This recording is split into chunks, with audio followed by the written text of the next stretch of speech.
Es atrodos 170 km attālumā no Rīgas Gaujienā, ciematā, kurā savulaik Latvijas valdība Jāzepam Vītolam uzdāvināja vasaras māju.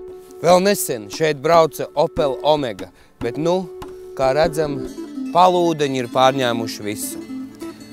Ēriks Niedra vienmēr tā staigā raidījuma sākumā, bet varbūt kaut ko, varbūt, ka es nezinu par tiem plūdiem, varbūt kaut ko par dziesmu svētkiem, piemēram par to, kādi tusiņi notiek pēc mēģinājumiem naktīs.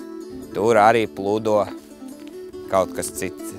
Mēģinājumi beidzas parasti ļoti vēlu. Dažreiz pat 2 naktī, 11, 12. Tad pēc tam droši braucat mājās un ejiet gulēt savā skolā, vai? Nē, ejam dušā. Tātad dušas ir viens no tādiem karstajiem punktiem, kur tik viegli nevar iekļūt. Tā ir prioritārā vajadzība dejotājiem pēc dienas mēģinājuma. Un nevar iekļūt, jā, karstais punkts, kurā nevar iekļūt.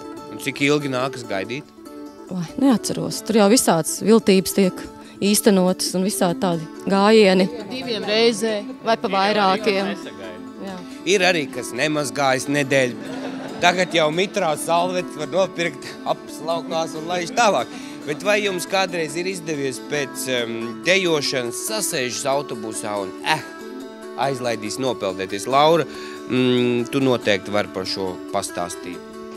Agrāk varēja, bet tagad, manuprāt, ka nekā, jo autobusiem ir ripas. Un viņi kursē tikai Daugavas stadions, skola, Daugavas stadions. Bet vienreiz jau var arī uz to stadionu neaizbraukt. Aizbrauc nopeldēties. Un tagad parunāsim par to viskaistāko, kas tad notiek šajās skolās naktī. Es neticu, ka jūs ejat gulēt tajos vienos, kas muki iedzer tādu mierīgi tējiņu un liekās gulēt. Neticu. Vārds kolektīvu vadītājai Laurai. Es šo komentēšu pēc svētkiem, jo ar vidējās paudzes šo kolektīvu es neesmu tā kā Rīgā bijusi. Bet tad, kad viņi visi dejoja un bija neteikšu mazgadīgi, bet jauni, un viņus skolotāja Ieva dzina gan gulēt, un viņiem bija jāguļ. Lūk, un vēl viens jautājums par tām sajūtām, kas ir, esot tur deju svētku laikā. Kāda ir tā pati galvenā emocija, ko jūs atvedat mājās no Rīgas? Gandarījums. Milzīgs gandarījums. Taču visu laiku es gatavojies, un tad es izgaistu tam cauri, un tad ir šis gandarījums. Jā. Kādas vēl? Kādam citam? Pirmdien nogurums būs. Bet pirmdien tad būs brīvdiena vai nebūs? Būs. Solīja, ka būs. Gandarījums, nogurums. Emocionāls pacēlums. Sintī lidos drusku virs zemes tajā nākamā dienā. Ir vairs emocionāls. Jā.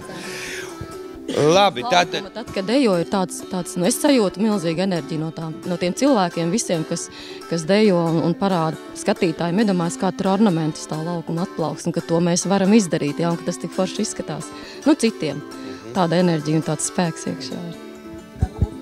To sajūtu grūti ar vārdiem izstāstīt, kāda ir, jā. Atnāksi, šogad būs ar mums. Es ceru, ka es būšu savā melnajā uzvalciņā, pa vidu mēs jau ar Ivetu drusku arī uzdejojām. Jā, jūs jau iemēģināt. Tikai vienreiz iespēju viņai apsolos līdz deju svētkiem iemācīties nespert. Es ceru, ka Ieviņai patiešām būs brīnum jauka vasara. Jūs atkal būsiet deju svētkos, pēc 5 gadiem jūs vēl būsiet vidējā paudze. Jā, droši vien. No cik gadiem ir tā vecākā? Mums jau vēl nav. Pēc sajūtām. Man bija tā.